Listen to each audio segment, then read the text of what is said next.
What's up, guys? Happy Monday. It is May the 6th. We're going to go over a few MLB games. Yesterday, Sundays, man, underdog days. I'm telling you, you got to watch out for those Sundays. Lots of dogs hit. I think 9 of 15 or something like that hit. So watch out for Sundays. The Twins finally lost their 12-game win streak to the Red Sox, like I figured that would happen.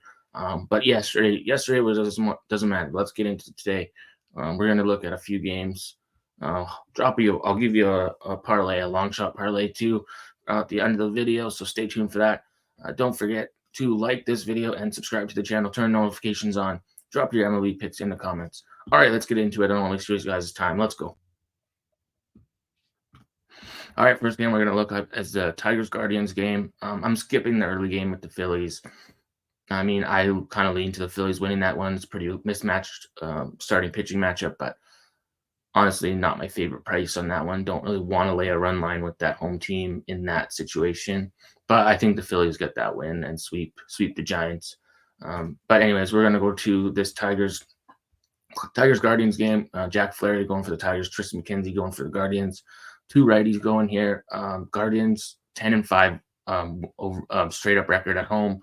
Tigers 10-7 on the road. They just got swept by the Yankees. That game yesterday did get cut short due to the rain, but it still went into the end of the seventh inning at least. So in this one, Jack Flaherty coming off his best start of the season, last outing versus the Cardinals, 14 strikeouts in 6 2/3 innings, only one walk, no earned runs given up. His best start of his career. I mean, that was his versus former team. I think that he regresses back to himself in this one. Tristan McKenzie wasn't bad in that Astros game. 6 strikeouts in 7 innings. He gave up a home run, but he only gave up 2 earned runs. He's been limiting earned runs. He can be susceptible to giving up a solo shot here and there, but I trust this Guardians team right now in their current form more. I think Flaherty can get hit up big in this one. Jose Ramirez finally hit. He was 0 for 19 until he hit that home run yesterday. So he finally cleared that hitless streak going. He was struggling at the plate. I said it yesterday. Him and I think Josh Naylor both hit a home run yesterday. So I got to go with the Guardians in this one. Slight home favorites. I just trust them a little bit more. Even without Steven Kwan in the lineup, I think the Guardians get this one done. All right, looking at this Rays White Sox game, still no official starters listed, but it should be Michael Soroka going for the White Sox, and then Tyler Alexander. I don't know. It's all over the place still. Nothing's completely confirmed, but that's what I'm seeing on lots of the places. My charts have Michael Soroka and Tyler Alexander, so that's what I'm going with. Michael Soroka's ERA up over 6.48 to be specific. His 1.62 WHIP. This guy's just got bad numbers everywhere. His strikeout rate is lower than his walk rate. 10.6% strikeout rate, 12.6% walk rate. Fastball velocity is down. Everything just screams super regression. Michael Soroka is not the same Michael Soroka that pitched with the Braves, obviously. So he's getting absolutely torched at the plate. Nothing that I like about him right now. On this White Sox team, not in the greatest of form. They did sweep the Rays at home, so the Rays will have revenge on their mind. The Rays just swept the Mets at home, played some good high-scoring games, a couple close games. We've seen extra innings, but Rosarena hit a home run to tie it, and they went to extra innings, and they won the game. So, honestly, I think the Rays get revenge in this one. I think the Rays win. Without confirmed starters and 100%, I'm not going to lay like a run line or anything, but I think the Rays win this game. So I'm going to use that probably as a parlay piece because I'm probably not going to be betting a minus 180 or whatever favorite straight, but I'm going to use them in a parlay. I think the Rays get this. They should win this game comfortably, in my opinion. All right, going to Kansas City now, where the Brewers come to town. The Brewers just lost 2 of 3 in Chicago. Now they can't travel to Kansas City. Kansas City lost 2 of 3 versus Texas, but they get to stay at home for this one. They're sending lefty Cole Ragans to the mound. Bryce Wilson for the righty should be going on the other side for the Brewers. The thing for me here is the Brewers are absolutely abysmal versus lefties. And without Christian Yelich in the lineup, that gives them an even worse advantage because it's another right-handed bat that they're missing. So honestly, they're hitting about 180 versus lefties on the road. They're just not good. Overall this season, hitting 193 versus left-handed pitching. Royals much better at home versus right-handed pitchers. I think Cole Ragans is solid in this one. Wouldn't be surprised to see the Brewers struggle quite a bit offensively. Um, I think they get the win in this one. Honestly, Cole Reagans has been good. He's got his fastball velocity is high. He's got a 29% K rate. I think his numbers are good. Like, he's had a couple outings where, he's given up a little bit, but his strikeout numbers have been solid. He struck out 9 in 6 2/3 innings with giving up only 1 earned run. He hasn't surrendered a home run, and I don't even know his five straight starts for sure. He struggled with a couple of the walks at time, but I mean, Toronto's good at not striking out. He's faced them twice, so he's gotten the win in his last 2 starts, and that was both of those were versus Toronto. Obviously, he's faced some hard teams: the Mets, the Orioles, the Astros, the Blue Jays twice. Bryce Wilson on the other side, he faced the Pirates, the Reds, the Pirates again. Oh, sorry, that goes back last season. So far this season, he's faced the Pirates, the Padres, and the Rays. I mean, he's been serviceable, just nothing crazy. He's probably not going to go super, super deep into the game. I trust the Royals more in this situation. If you look at these two teams head to head, 3-7, 7 of the last 10 have gone under. I think we could potentially see a lower scoring game, but I got to take the Royals in this one. I think the home team gets it done. Let's see, we're minus 135-ish. I think they win at minus. I have more faith in them. I just don't think the Brewers get it done. There's just too bad. You look at all these guys versus lefties, and outside of William Contreras, 20 at bats, 300 average, but all these other guys pretty much batting terribly. High strikeout rates, 33% and up for most of these guys. Willie Adames batting 0.6067 versus lefties. It's just a lot of bad numbers. Rice Hoskins 0.991 average versus lefties. Just pretty much everything on this screen is on this team screams struggle when it comes to a lefty. So, I mean, you could take the bullpens out of it if you really wanted to, but I think the Royals are solid enough to get this one done. If you do look at this bullpen over the last 2 weeks, the Royals actually do have the better bullpen. The Brewers 4.57 ERA, 1.59 WHIP. Royals 3.82 ERA, 1.22 WHIP. So the Royals bullpen's actually been not too bad over the last couple of weeks. So give me the Royals in this one. All right, going to Minnesota here. The Mariners coming to town. The Twins finally lost that 12-game win streak versus the Red Sox. They got torched yesterday. Like I said, I figured it was coming eventually. I was on the Red Sox yesterday, but doesn't matter. We got Luis Castillo going here against Simeon Woods Richardson. Woods Richardson, he's only faced weak teams, in my opinion. The White Sox twice and the Tigers. I mean, he's gotten the win in all 3 of those, but weak teams. He's given up 14 hits in his last 8 2/3 innings, 8 strikeouts, 3 walks, no home runs given up yet this season. And I mean, 15 to 20 mile an hour winds blowing in. So that might help him not give up a home run again this one. But Luis Castillo, his strikeout numbers are solid again. He averages at least a strikeout per inning. His walk rate is pretty low. One walk usually per outing, so per 6 to 7 innings, he usually can allow 1 walk, but he's pitched high pitch counts in the last few games. So he's faced some hard teams though. He's faced the Braves, the Rangers, the Cubs, and the Blue Jays, and then obviously the Rockies one in there, which easy work for him. In this one though, the Twins, after finally losing, I think you see some regression. 2 teams that can strike out a lot. I don't think Woods Richardson's going to get a ton of strikeouts here, but Seattle does strike out about 29.8% of the time over the last 2 weeks. So you never know, but I trust Luis Castillo and the Seattle Mariners offense more. The Mariners hit much better versus righties on the road versus home. I think the Twins, after losing, it kind of brings them back to earth a little bit. 12-game win streak, you lose that game, it kind of makes you, something switches in your head a little bit once you hit a loss like that. They're batting 220 versus right-handed pitching after losses. Both these teams are pretty similar when it comes to, I think when it comes to batting average and stuff, but I think the Mariners have a slight advantage when it comes to starting pitching. I also think the bullpens are fairly solid in both of these teams, but I think the Mariners get this one done.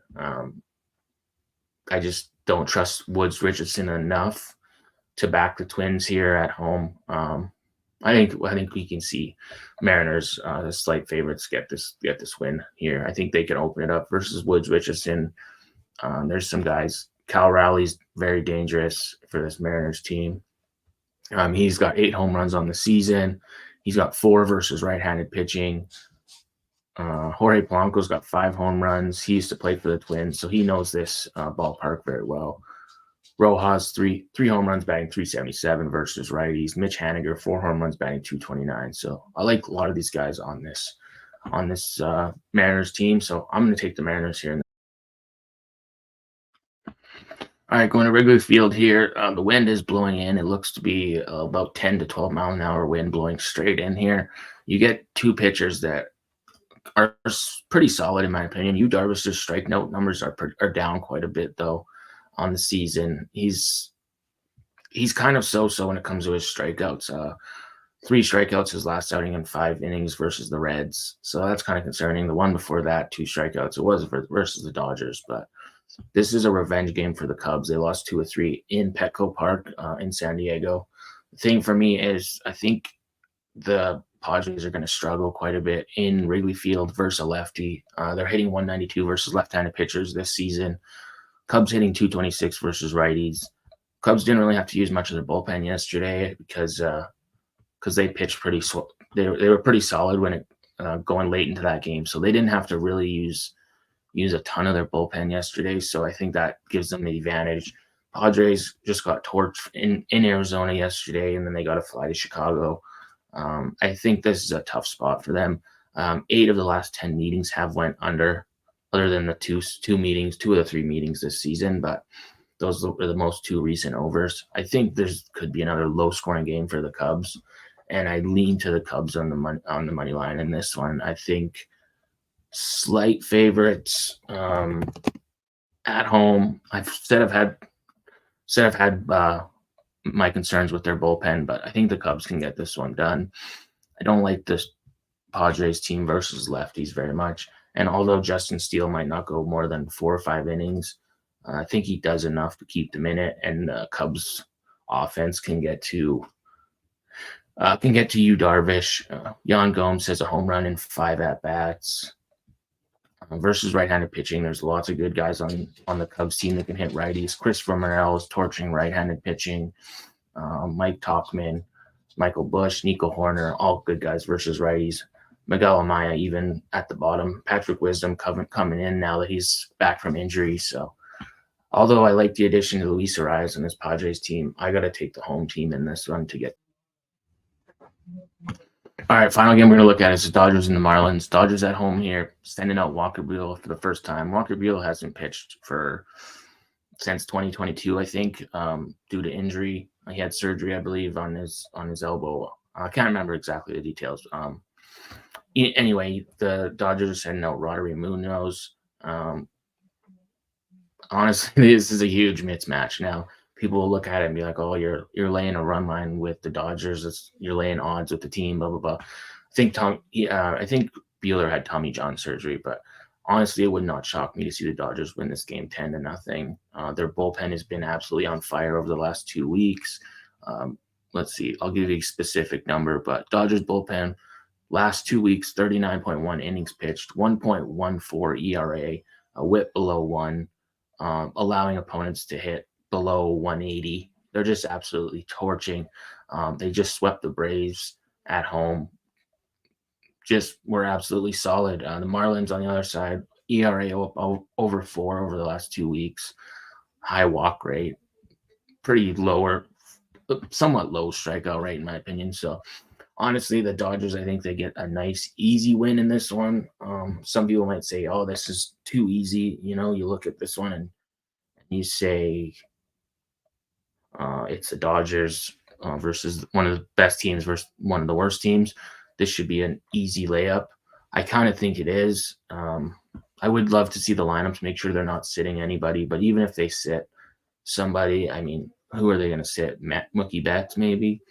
I don't know. I don't know why they would sit anybody here, but I could see Ohtani hitting 2 home runs in this game again. Dodgers have won 8 of the last 10 games. Marlins got a win yesterday, but look, this is a big mismatch for me. So Dodgers, I think you just play them run line just to be kind of comfortable. I know it's a bad bet. I've said it before. I don't like these bets. I think laying odds with a home run line when you're not guaranteed that 9th inning at bat, because if they only have a 1-run lead, the game is over after the top of the 9th if they're save it. But I just think they're too much to handle for this really bad Marlins team and this terrible Marlins bullpen. So even with Walker Buehler potentially going only a few innings in this one, the Dodgers bullpen comes in. They are pretty rested. They've been outstanding. I just don't see the Marlins doing a lot of damage in this one. I would probably even be comfortable laying -2.5 to get plus money. So you could lay the -2.5 at plus 110. You could lay -3.5 to get plus 180. But I think they could win this game by, like I said, would not shock me to see another 10-0 win. Dodgers are absolutely crushing right-handed pitching. At home, they're hitting .265 versus righties. So I think we see some home runs in this game. Munoz he's been all right, but he's faced the Rockies and he faced the Cubs, 2 teams that can struggle with strikeouts. So he's got 14 strikeouts in 11 innings, given up 2 home runs, 3 earned runs. So maybe he doesn't give up a ton, but I could still see him giving up 2 home runs early in this game, getting pulled. The Miami bullpen coming in and getting absolutely torched. So I think the Dodgers get an easy win in this one. I mean, I know everybody's saying it. It's super square. Everybody's probably on the Dodgers -1.5 in this matchup. So that does concern me a little bit. Make sure you check the lineups before you lock this in, because if they sit all their key guys, then obviously I would just stay away from this game. But I do think they can win this game pretty comfortably. So give me the Dodgers on the run line. All right, that's all I got for you guys. Here is the Longshot Parlay that I'm currently looking at for today. You can dumb this down a little bit and get a little bit worse odds and take a little bit of less risk out of it. But here it is: the Guardians money line, the Rays money line, the Royals money line, the Mariners money line, the Dodgers run line, plus 1450 odds. If you take just the Dodgers money line there and you take just all 5 favorites to win, you get about plus 1,073. So $100 pays 1173, or $10 plays 111 or 110. Sorry, but either way, that is at this time of recording. That's going to be my long shot parlay. I did have the Cubs in there initially for even bigger payout, but that one is kind of scary to me. If you do put the Cubs money line in there, the odds go to about plus 2,100. It is very hard to hit a 16 parlay. Obviously, that's why I call this the long shot. But we're chasing plus money all the time, right? So I love playing these. I usually put, be careful with your bankroll. I usually put a 1 unit max on big parlays like this. 1% of my bankroll max on stuff like this. So these are nothing you should be putting a lot on. They're high risk, high reward bets. Straight bets is where you win the games. The one thing I will say is I kind of do one other pick I was looking at was I kind of lean to the Nerfy and the Mariners Twins game. I could see that one starting off somewhat slower. As far as the other games, I don't really love Andrew Heaney for the Rangers. I've been fading him all season, but the Rangers hit lefties pretty well. So that game I was kind of torn on. I think the Rangers probably get the win there. But I don't love that game a ton right now at this moment. The Angels game and the Pirates game, that's 2 battle of bad teams in my opinion. It's pretty ugly. So I don't really have a lot there. I was leaning to the under at 8. Tyler Anderson versus Mitch Keller. I kind of wanted to take the Angels at big plus money, but I don't know. It's a tough one again for me. And then the Mets-Cardinals game, battle of 2 bad teams again. I lean to another under in that game, but I hate unders. But I mean, under 8.5 or something for that one was what I was leaning to. Kyle Gibson and Sean Manaea I could see some strikeouts in that game for sure. Offenses that kind of struggle. But again, not my favorite game at time of recording. I don't know. I don't trust either one to pick a side right now. I kind of lean to the Cardinals, but I don't trust them enough to be locking it in. But as always, that's it for your daily breakdown of some of the games here. Don't forget to like this video and subscribe to the channel. Turn notifications on so you get alerted as soon as I make a drop a video. Thanks again for watching, guys. I'll see you guys in the next video. As always, best of luck, and I'll see you in the next one. Peace.